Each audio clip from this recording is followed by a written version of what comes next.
परमात्मा श्री राधा कृष्ण के चरणार बिंदों में शतकोटि नमन बंदन। मित्रों को, जिज्ञासुओं को, धर्म प्रेमियों को, ज्योतिष विज्ञान प्रेमियों को हर हर महादेव, बम बम भोले, नमः शिवाय। मित्रों, ज्योतिष शास्त्र में छठवां भाव जन्म कुंडली का, छठवां भाव, आठवां भाव और 12वां भाव, 6, 8, 12, ये भाव प्रायः विद्वानों ने विपरीत भाव माने हैं लगन के लिए। जन्म कुंडली का जो लगन है वो मुख्य बिंदु है।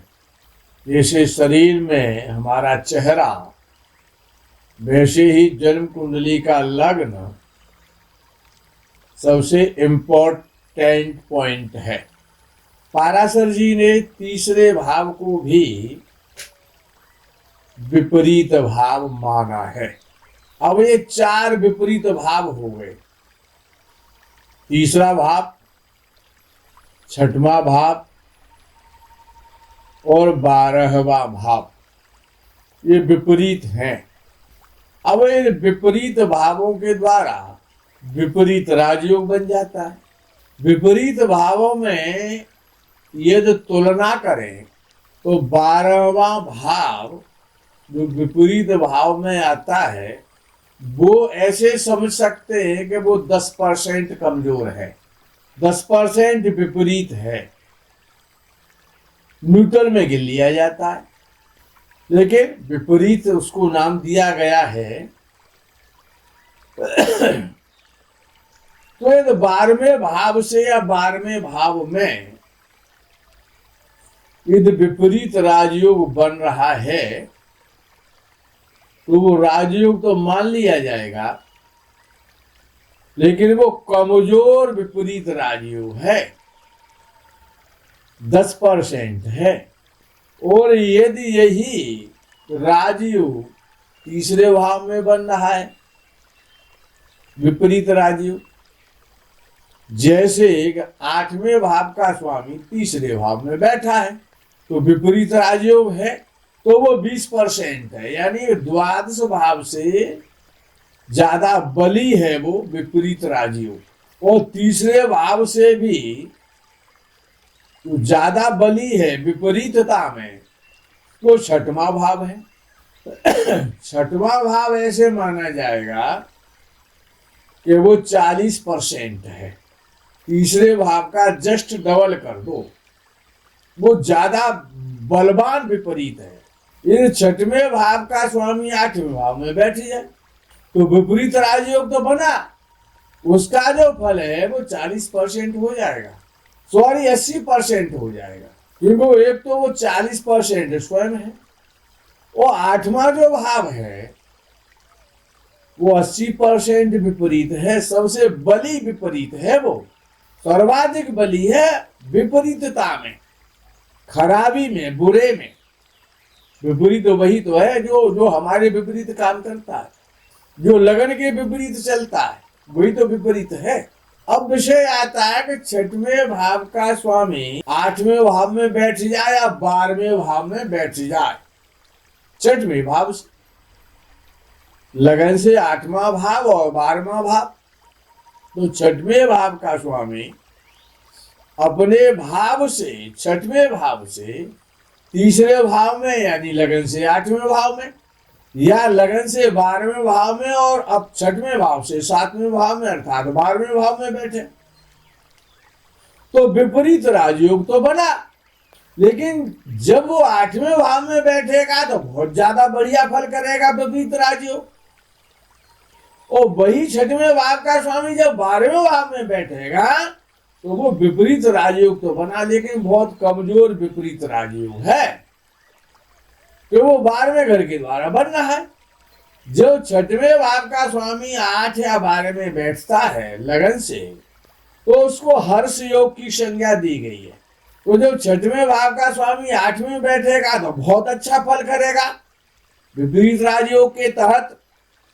वो ये छठवें भाव का स्वामी 12वें भाव में बैठेगा लगन से, तो कमजोर विपरीत राजयोग है, सबसे कमजोर है।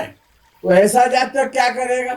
अगर किसी, अब यहाँ पर एक विषय आता है कि अगर कोई शुभ ग्रह देख रहा है या शुभ ग्रह के साथ बैठा है, भाई छठवें भाव के स्वामी ने 8वें भाव में या 12वें भाव में बैठ करके विपरीत राजयोग तो बनाया, लेकिन यदि छठवें भाव के स्वामी को जो 8वें और 12वें में बैठ करके विपरीत राजयोग बना रहा है, यदि वो शुभ ग्रह के साथ में बैठ गया या शुभ ग्रह से देखा जा रहा है, तो वो विपरीत राजयोग भंग हो जाएगा, फल नहीं दे पाएगा वो। और यदि उसी भाव स्वामी यानी षष्ठेश को 8वें में या 12वें में बैठे हुए छठवें भाव के स्वामी को जो विपरीत राजयोग दे रहा है, ये तो पापा ग्रह के साथ बैठ जाए या पापा ग्रह उसको देख ले, तो बलवान विपरीत राजयोग बन जाएगा, फिर वो भंग नहीं होगा। पापक ग्रह, अशुभ ग्रह, छठवें भाव का स्वामी जो 8वें या 12वें भाव में बैठा हुआ है, वो पापक ग्रह के साथ 8 या 12 में युति बना ले या पापक ग्रह उसको देखे। लेकिन इसमें एक शर्त और भी है, वो भी याद रखनी चाहिए, उसको लोग भूल जाते हैं। लग्नेश लगन को देखे, फल तभी मिलेगा। क्यों? फल किसको मिलना है? लगन को ही तो मिलना है। लगन बली होना चाहिए, या तो लग्नेश लगन में बैठा हो या फिर लग्नेश लगन को देखे या फिर लग्नेश मित्र राशि में बैठा हो, तभी ये विपरीत राजयोग का फल मिलेगा। यदि शुभ ग्रह के साथ बैठ गया, शुभ ग्रह की दृष्टि होगी, तो फिर विपरीत राजयोग का फल नहीं मिलेगा। तो ऐसा व्यक्ति जिसका छठवें भाव का स्वामी 8वें या 12वें भाव में बैठेगा, तो 8वें भाव में बहुत अच्छा फल करेगा, तो विपरीत राजयोग बन जाएगा। और अशुभ ग्रह के द्वारा, और अशुभ ग्रह की युति में बैठा हो या देखा जाता हो, तो बहुत बलवान राजयोग बन जाएगा। ये ऐसा व्यक्ति अगर किसान के घर में, माली के घर में, सब्जी वाले के घर में, गांव में पैदा हुआ हो, गरीब परिवार में पैदा हुआ हो, तो मंत्री बन जाए, राष्ट्रपति बन जाए, प्रधानमंत्री बन जाए, तो कोई आश्चर्य की बात नहीं है। यह विपरीत राजयोग है। ऐसा व्यक्ति पाप नहीं करेगा। जो विपरीत राजयोग हो गया ना, अब वो जो ग्रह पाप करवाता, वो उसने राजयोग बना दिया।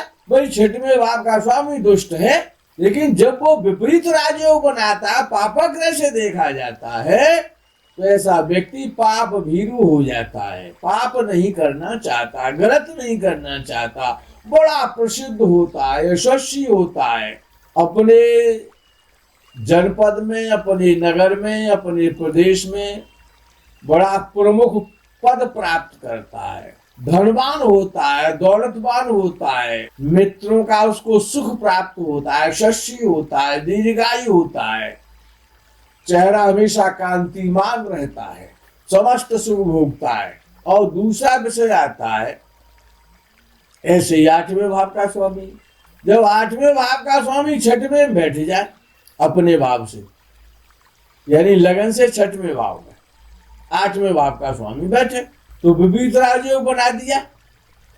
ये बहुत बली विपरीत राजयोग है। और वो ही अगर 8वें भाव का स्वामी लगन से 12वें भाव में बैठ गया, तो विपरीत राजयोग तो है, लेकिन कमजोर हो गया।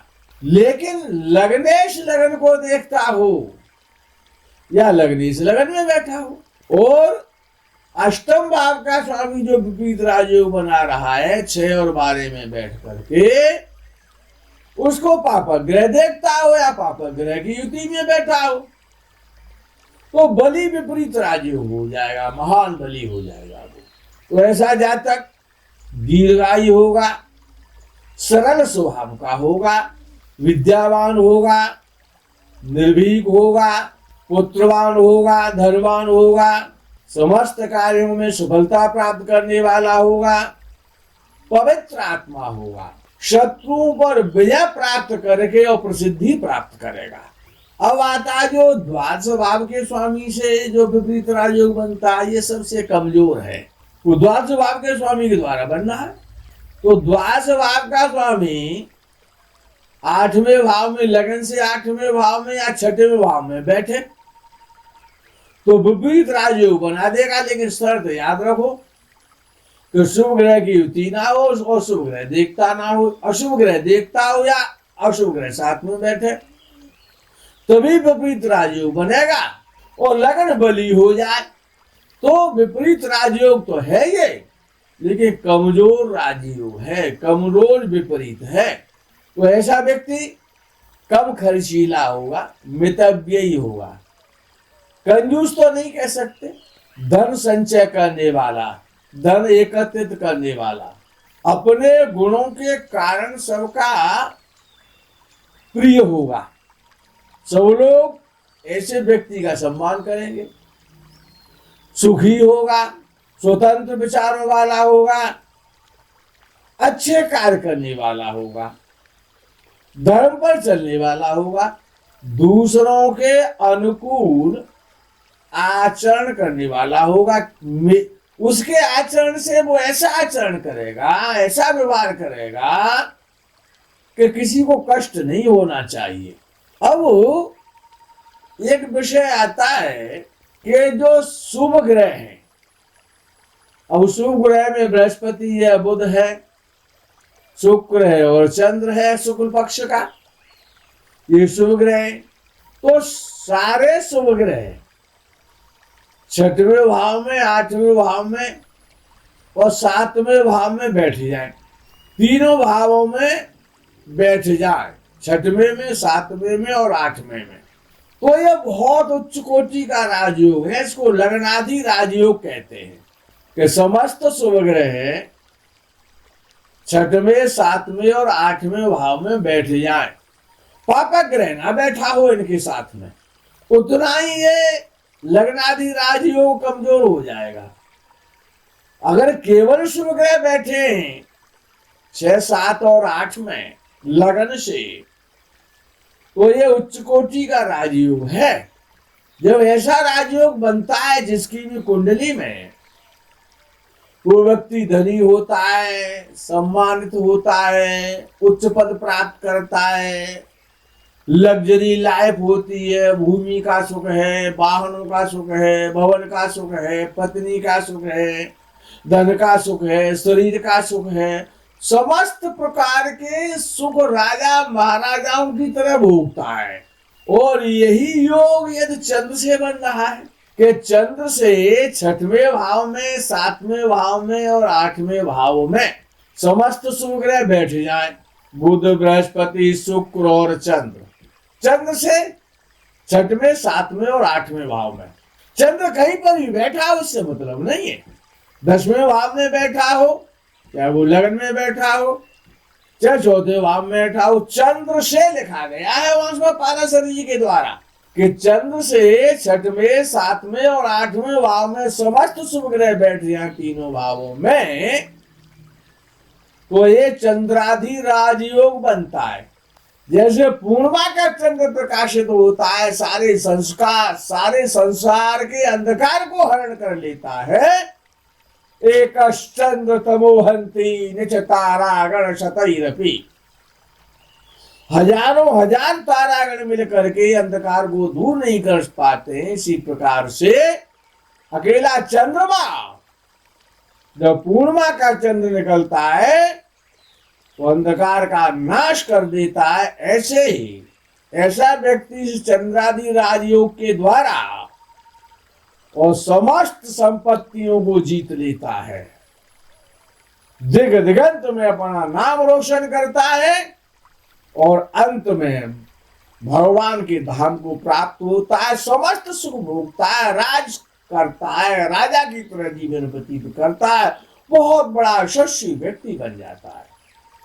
मित्रों, आज के प्रकरण में यही विराम करते हैं। आगे के प्रकरण का आप इंतजार करें। तब तक के लिए हर हर महादेव, बम बम भोले, नमः शिवाय। जय गो माता दी।